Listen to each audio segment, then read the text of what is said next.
Greetings, unsettled souls. Welcome to the Correct Views. Sam might be Gangi with the Media Speaks, doing political commentary. As I jump in here, I want to say real quick, I was absolutely amazed. I'm going to try to fix my HDF cam. Something's wrong with it here. I was absolutely amazed by some of the things I've seen recently in the news, and how mind-blowingly dishonest so much of it is. Oh well, HDF isn't going to happen. I'll just copy this one. Welcome aboard. This was interesting to me. I'm leading with Sanders because I like Sanders more than Hillary, and at least Sanders says, "Hey, I'm a socialist." We all know that that's the road to absolute ruin. Okay, we know that. Well, that's a given. But at least he says that's who I am. You've got Barack Obama saying that he was going to be this great constitutional president, and he's the worst thing that ever happened to the Constitution. So you can at least have a bit of respect for Bernie Sanders. My issue here is the Democrats and socialists are worried now that it's affecting Sanders. Now, I was out here during the last election cycle. YouTube lost a bunch of my videos, but I was here. Um, I was out here talking about how they moved the vote count in order to cheat Ron Paul during the last election cycle. And correct me if I'm wrong, absolutely nobody cared on the left. I mean, I'm dead serious. It was impossible for anybody to care any less than they did. They changed the rules in mid-election cycle. Why? Well, they did this so that they could prevent him from getting the election that was duly his. Nobody cared. No, it wasn't illegal. I understand that it wasn't illegal. Okay, it's not a matter of law how you run your party. I get it. But did Democrats care? Any Democrats? Nope, none of them cared whatsoever. Now, however, what are they doing? Oh, cry, cry, cry. Why? Because it's happening to their guy. It's different now, right? Kurt Nemo, Prison Planet. On a Wednesday, and this is what leftists don't understand, when it takes someone like me, I am a Christian, but I stand up for the rights of those who are not. I have a lot of friends that are all out Satanists, unfortunately. And if they can silence them, then they can silence me. Okay, because government is not a respecter of God. We know that. It used to be. It's not anymore. It hasn't been for quite some time.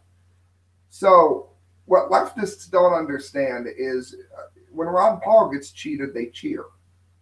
Whereas us on the right would be more inclined to say we don't want Bernie Sanders as president, but we don't want him cheated.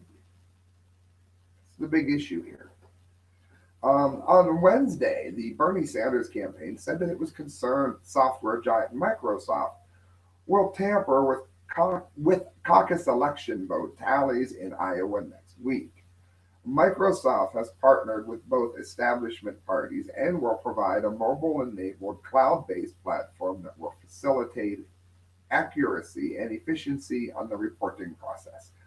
So, listen to this great app here. Under the new system, each Iowa political party will have their own app available on all mobile and PC platforms, which will support the party's unique caucus voting processes, which is a mess. The reporting apps may be used in every precinct in Iowa by both parties. The results will be securely stored and managed in Microsoft's Azure cloud computing platform. You'd have to ask yourself why they'd want to give away something like that for free, said Pete D'Alessandro, who is heading up the Sanders campaign in Iowa. I'd hate to be him. He's going to get schlacked. Both the Sanders and Clinton campaigns have built reporting systems based on the Microsoft app, in addition to taking money in the past from Citigroup, Goldman Sachs, JP Morgan, and George Soros. Clinton has connections to Microsoft through Mark Penn, a former top advisor to both Bill and Hillary Clinton. Penn was Hillary's pollster chief strategist and message guru, all wrapped into one, according to Politico, which is hardly a right-leaning rag.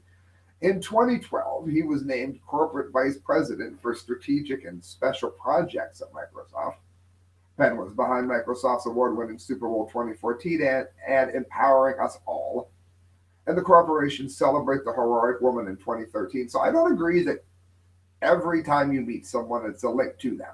Like someone will say, he's got links to the CIA. I can prove it because he had lunch with somebody once, and on the same block, there was a CIA agent. So that means they had to have known each other, and they were in cahoots. I'm not one of those people. However, this seems to be a rather lengthy, my lips are chapped, and I need to quit doing that live, but it's driving me crazy. It's freezing out here. Bad habit, though. This is quite a tie. Okay, this is quite a tie. It said establishment will pull on all stops to beat Sanders and Trump.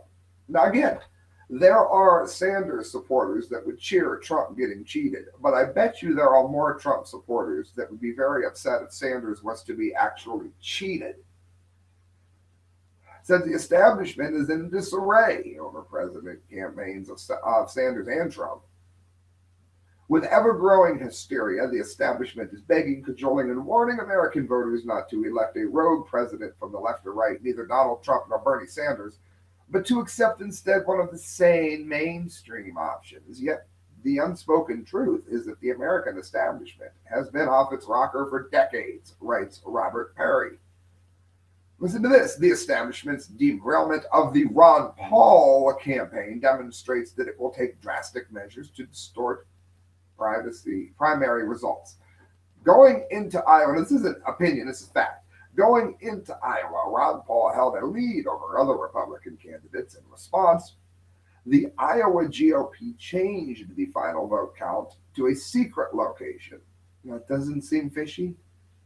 To a secret location, and results from 8 precincts, including results from colleges in the state, where Ron Paul won 48% of the youth vote, put Mitt Romney and Rick Santorum in the lead.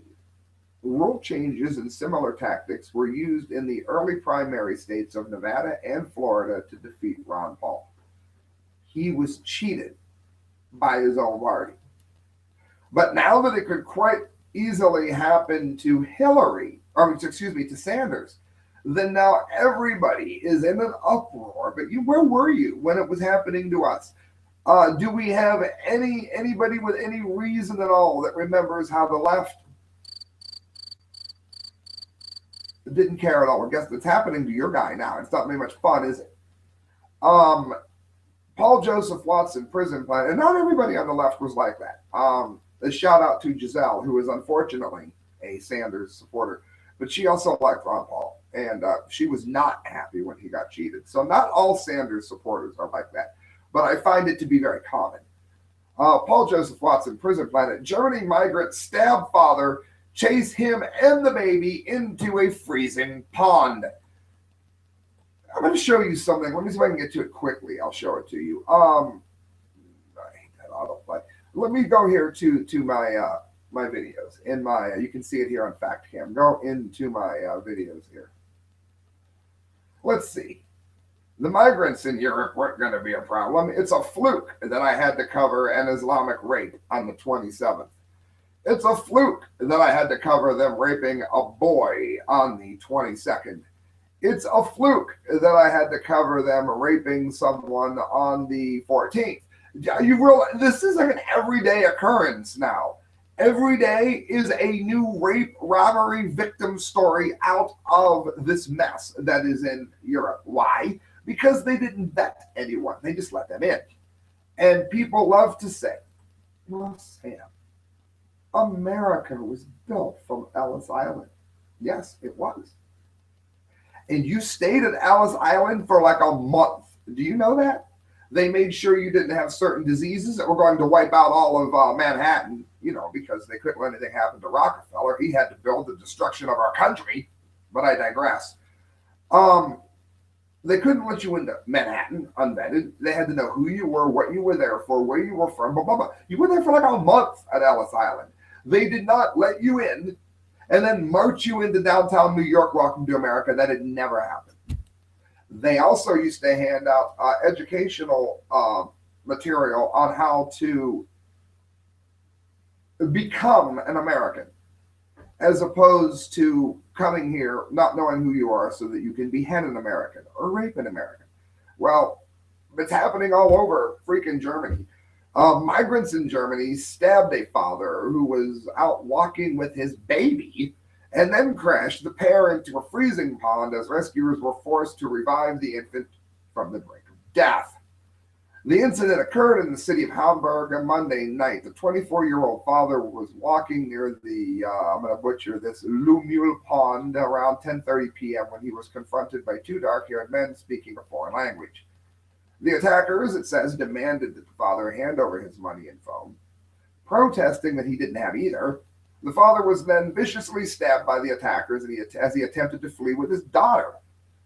The father was forced to jump into a freezing pond, which was partially covered with ice. His cries for help alerted local residents, who then called police.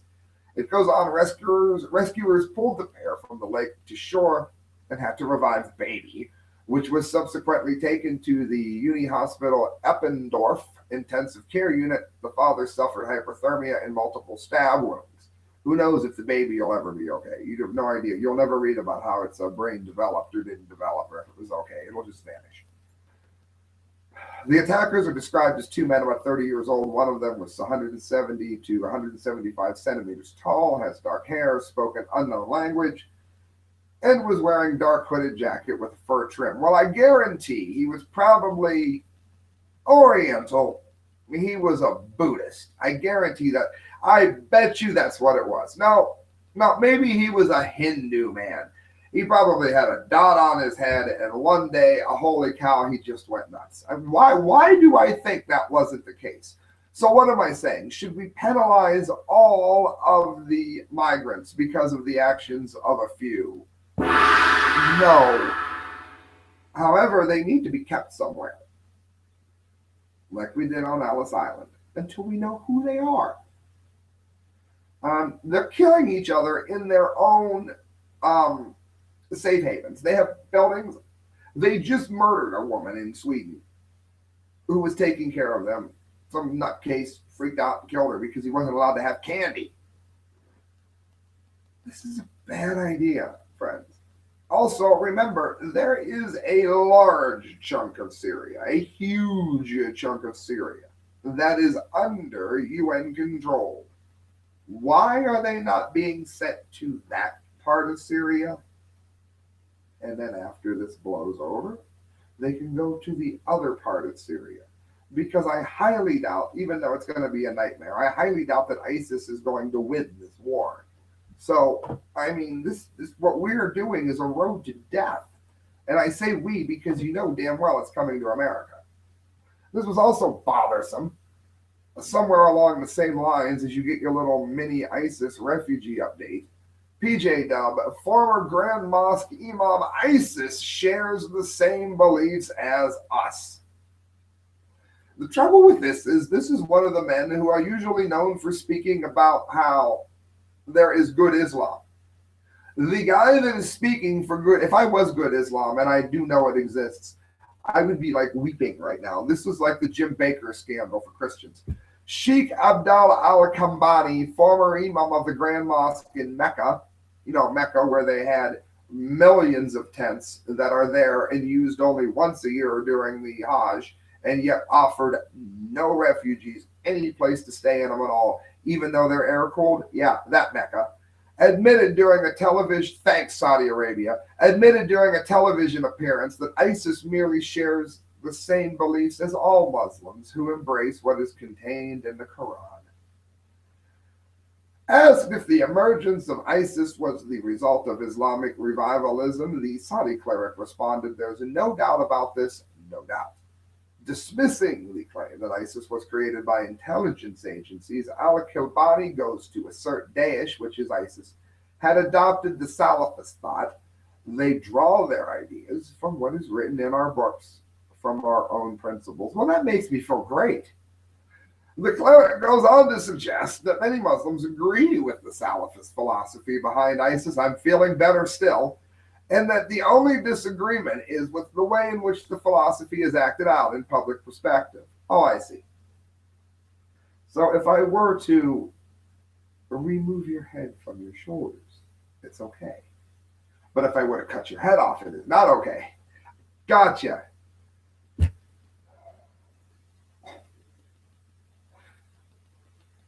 We do not criticize the thought of which it is based, such as the concept of apostasy, which means leaving the religion, says al-Kabani, suggesting that executions are justifiable for people who leave Islam, but that the brutal way that ISIS kills people ruins our image in the world.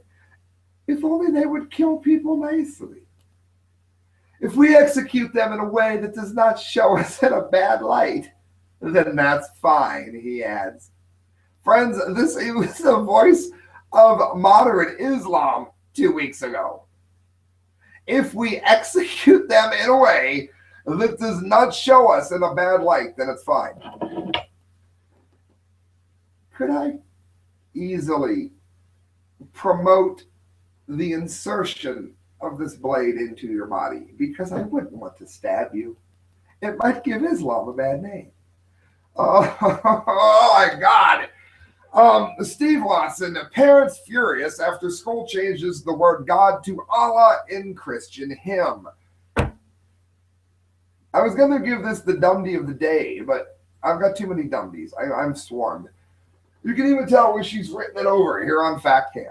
I've never seen a news day like today. And it gets worse. It gets worse and worse and worse. We have kangaroo bombs coming up, so don't go away.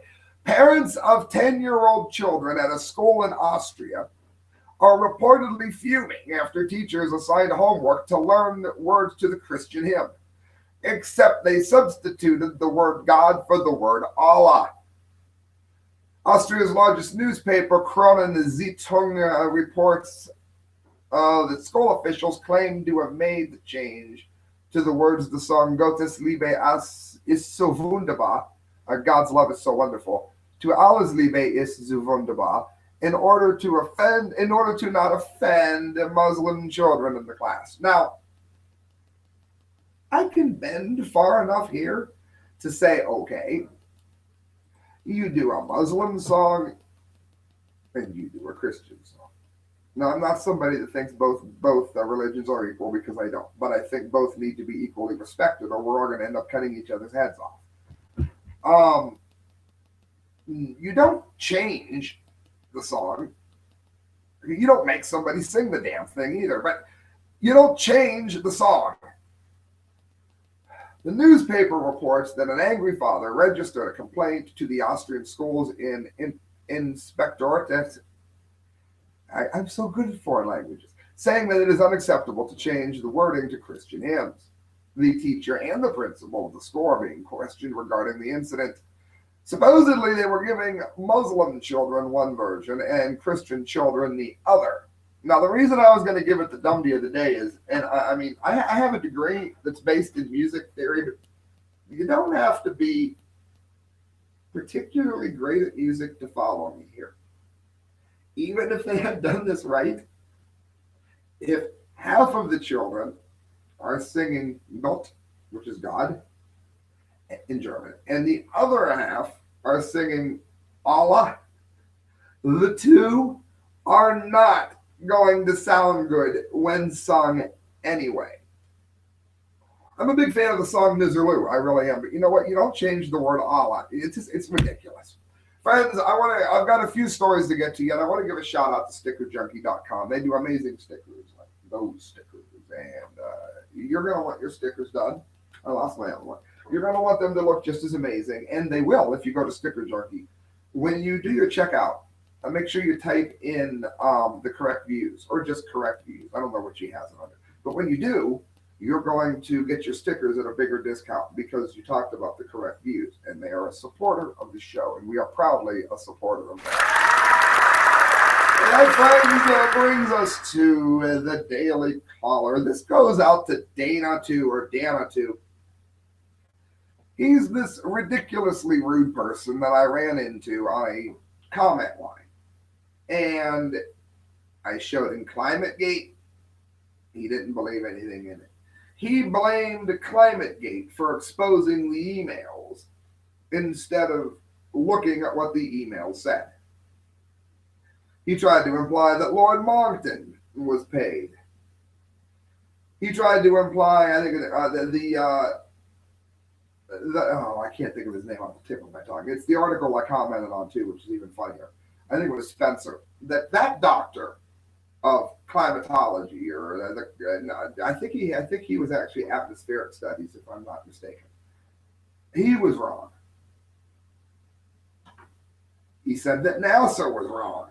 Actually, he said NASA never said that the planet hadn't warmed in the last 17 years, even though I sent him the paragraph of NASA saying, quote for quote, the planet hasn't warmed in 17 years. Well, this is dedicated to him. And I'm sure he will say that he doesn't like my t-shirt. He doesn't like my TV. He will not address what is in here. So you wanted my attention by your constant trolling, my friend. Well, you got my attention. Welcome to the correct views. I'm a jerk like that. Climate models used by scientists to predict how much human activities will warm the planet have been over-predicting global warming for the last 6 decades, according to a recent working paper by climate scientists. Everyone by now is familiar with the pause or slowdown in the rate of global warming that has taken place in the last 20 years or so. But few realize is that the observed warming rate has been beneath the model mean expectation for periods extending back to the mid-20th century, 60 plus years, Dano2. This is according to Patrick Michael and Chip Knappenberger, climate scientists at the Cato Institute. There are 2 more scientists for you, Mr. Dana2, to try to tell me I imagined and then made up out of pure thin air because I'm ready for the rubber room, I guess. I was perfectly sane before I met this individual. Michaels and Knappenberger compared observed global surface temperature warming rates since 1950 to what was predicted by 108 climate models used by government climate scientists to predict how carbon dioxide emissions would warm the planet. What they found was the models projected much higher warming rates than what actually occurred. During all periods from 10 years, which would be 2016 to 2015, to 65 years, which is 51 to 15, 1951 to 2015, years in length, the observed temperature trend ties in the lower half of the collection of climate model simulations. Michaels and Knappenberger also write for several periods it lies very close or even below the 2.5 percentile of all model runs. What's it mean? It means that, for those of you that can see fact here. To further bolster their case, the climate models are over-predicting warming rates, and to prove it to people like Dana2, Michaels and Knappenberger looked at how climate models fared against satellite and weather balloon data from the mid-troposphere. The result is the same. The climate models predicted way more warming than actually occurred. This is devastating as an indictment of climate model performance, they write. For periods of time longer than about 20 years, the observed trends of all data sources fall beneath the lower bound, which contains 95% of all model trends, and in the majority of cases falls beneath even the absolute smallest trend found in any of the 102 climate model runs.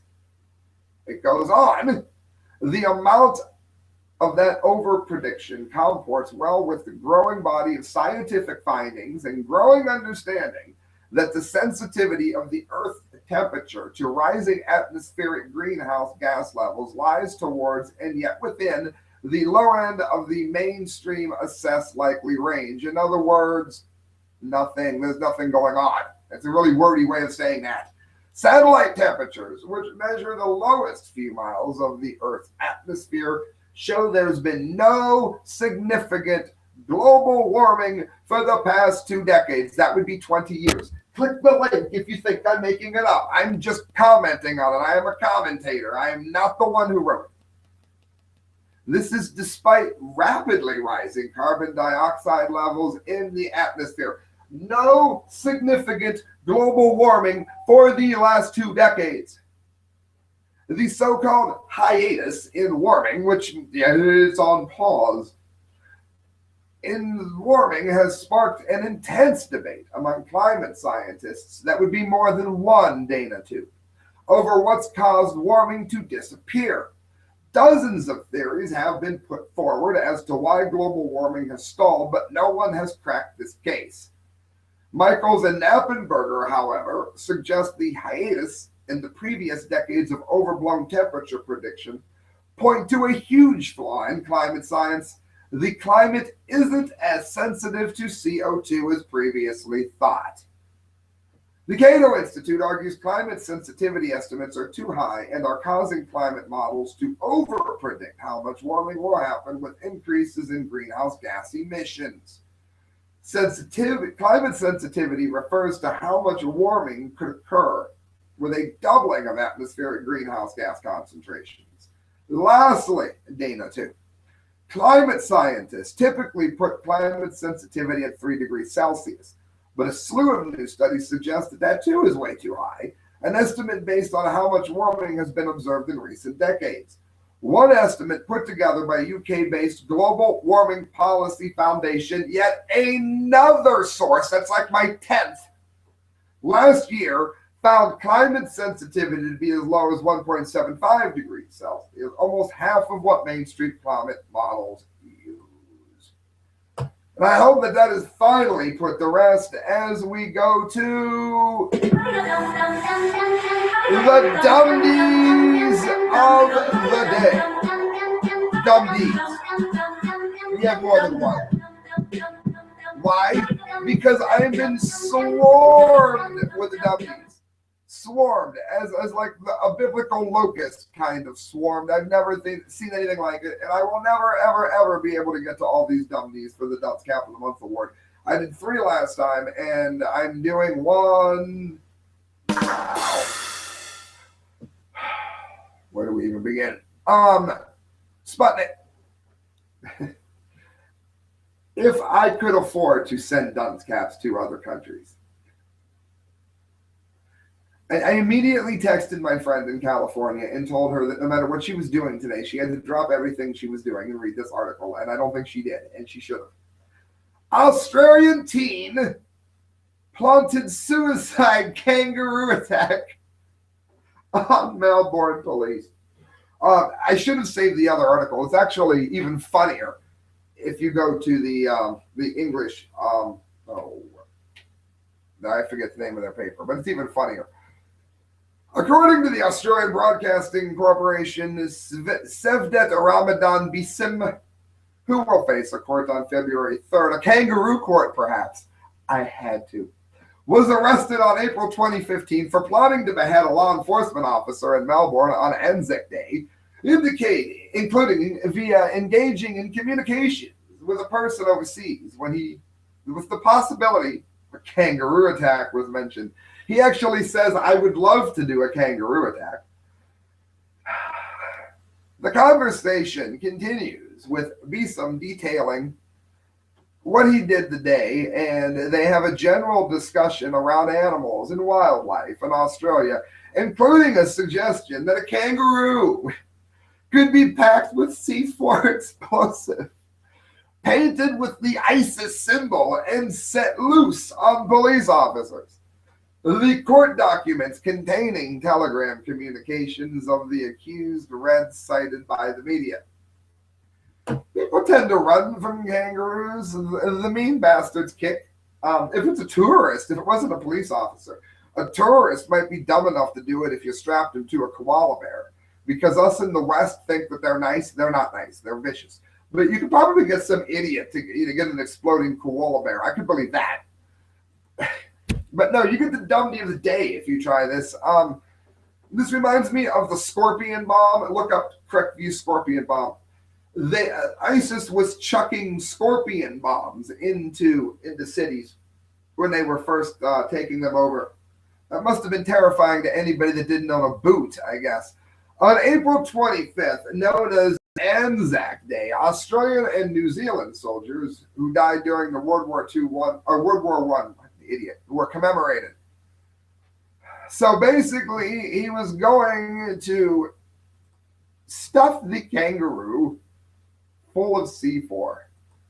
And that kind of thing makes you hopping mad, doesn't it? All right, friends, two more to get to. Quickly, my favorite political writer within like the last 2 or 3 months, and he's like surpassed everyone that I love, is becoming Stephen Crowder.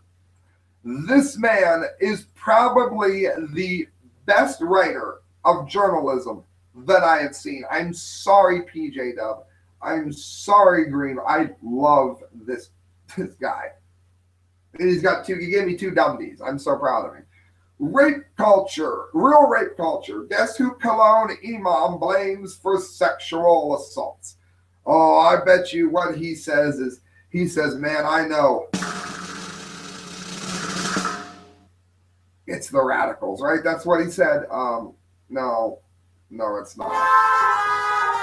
On New Year's in Germany, some newly arrived migrants from Syria and other places which are not predominantly Methodist, listen to the way he writes because it's pointed, got their party as they sexually accosted hundreds of women fat cameling. It's possible that you haven't heard about it before, as the German media, police, government, and possibly some feminists have tried to hush it up. Because rape culture is real in Islamic culture, therefore it is supposed to be a great giant secret. Since the incidents across Germany, some fun hashtags have emerged, my favorite being Refugees Not Welcome. So while the government, media, and some feminists are trying to hide behind Islamophobia, the citizenry of Germany is speaking up. Guess who else has an opinion on the matter? An Imam from Cologne. He marched up to the podium to condemn the actions of the women who were sexually assaulted. Obviously, what did you think, that there would be a turn of events and that the Imam would blame the men responsible? No plot twist here, kids. This is a typical Islamic response. Am I surprised? A Cologne Imam thinks that the women themselves were responsible for being sexually assaulted on New Year's Eve. No, that would make me an idiot. I am shocked that it took so long to blame the women publicly. Here's the quote. Speaking to a major Russian REN TV, Imam Sami Abu Yusuf's remarks came during a 12-minute segment bringing Russians up to date on the latest developments in the migrant invasion of Europe. Sandwiched between eyewitness footage of migrant rampages in Cologne, women being sexually assaulted by apparently Arab gangs, and a segment on the surge of interest in self-defense courses in Germany, the Imam told the interviewer, we need to react properly and not to add fuel to the fire. It goes on, get ready. Don't be drinking or eating anything, you're going to choke. Explaining in the view of Salafist Islam why hundreds of women found themselves groped, sexually assaulted, and in some cases raped by gangs of migrant men in cities across Germany, the Imam said the events of New Year's Eve were the girls' own fault, because they were half naked and wearing perfume. Is it not surprising that the men wanted to attack them, dressing like that, adding fuel to the fire? Friends, I DJ, among other places, in an adult strip club, and let me tell you something. It doesn't matter if the girl is wearing a two-piece and a G-string, or if she is nude, you are not allowed to touch the girl. Even in a den of sins such as that. He added, he writes that the author of the Dark Letters. He added the bold because the statement was bold to say in a world where a screaming rape culture is so popular. Here we have an imam speaking as an expert of Islam, blaming women of Germany for their own sexual assaults and rapes by Muslim men. This is about the time you feminists should chime in. Put down the cake, stop taking the naked selfies, and read what this imam said about the women who were attacked by Muslims all across Germany. He blamed them for their own rapes because of their clothes and their perfume. First of all, he writes, modern culture that is a few clicks away from the Stone Age, men do not rape women because of their attire. I thought we covered this topic more than the Islamic women who are covered in burqas. Secondly, half naked in Germany in the dead of winter, at night. This begs the question of how the imam is defining half naked. Think about it. Think, people. It's why you tune in. You saw the pictures on New Year's Eve in Germany. Did you see anybody half naked? Did you? Because I didn't. Let's type in New Year's Eve Germany 2060. We'll type that in real quick. And then we'll go to images. Oh, that's easy. Okay, even this imam could do it. Okay, I'm seeing, let me get past the fireworks. Everybody back there? Let's see. We call a picture up. All those people in the back, nobody is half naked in Germany in the middle of the freaking winter. Ooh, didn't catch that, did you? I love Steven Crowder. I really, really love this man. Were they showing their faces, perhaps? Maybe some ankle. Perhaps by wearing clothes that showed the contours of their bodies. Seriously, where is your body pride? I didn't ask for it. Slut shame marching feminists now. This movement is custom ordered for you. Better than curly fries. Love him. But as discussed in much of the modern world, which is open, honest, and actually concerned for the well-being of women, Islam is notoriously anti-women, pro-raping women, and treats women like dirt. Remember the top 5 feminist examples of Islam abusing women. After the dirt has been raped and stoned to death. Remember, in Islam, if a woman is raped, she needs 4 witnesses to prove it, lest she be stoned. Don't believe me? Look up Saudi Arabian law. It happens. And they're our ally. Don't even think about leaving your husband either, even if he cheats on you with a way hotter burqa'd lady. These rules even apply in modern Islamic countries. That would be Jordan. Will the feminists ever rise up against Islam? That's his question. So, excellent article there from Crowder. The half-naked women in Germany in the middle of winter. I hadn't thought of that before. I really had not thought of that till he said it. And guess what? He does it again. January 28th, louder with Crowder. Germany takes measures to curb Islamic rape with leaflets.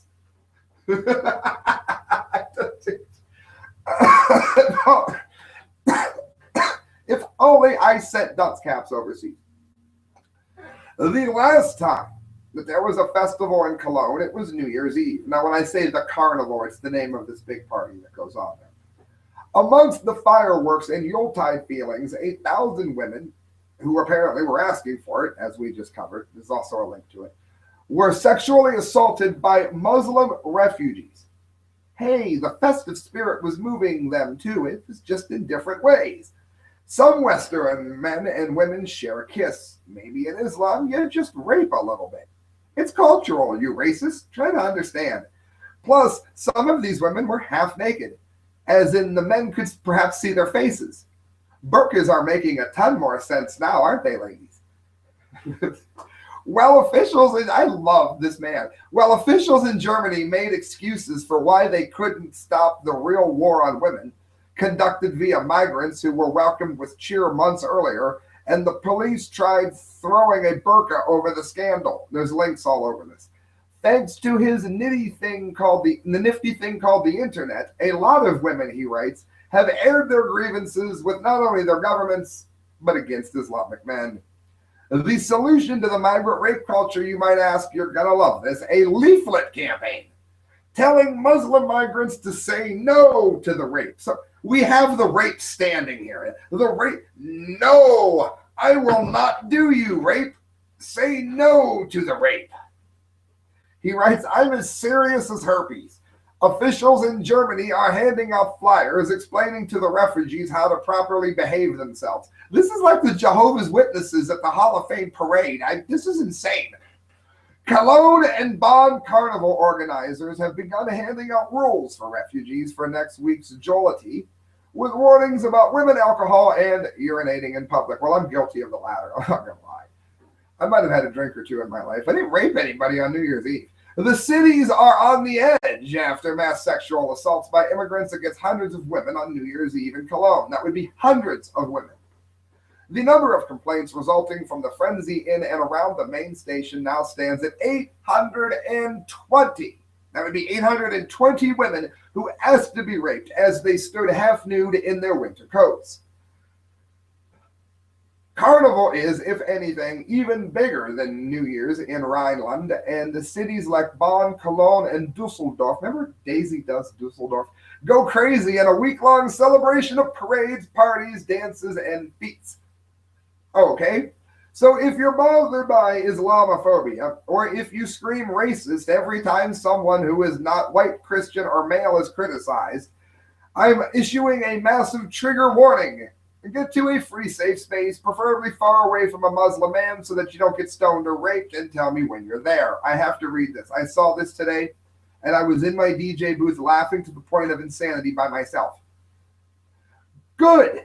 So let's ask ourselves when our minds have ever been changed by a pamphlet. Think back, think long, think hard. When someone handed you a flyer about correcting a behavior that's been ingrained in you since the first time you laid your head on the rug facing east, was your mind blown? The topic in this case is a systemic disrespect for women, their bodies, and their humanity. Just like rap music.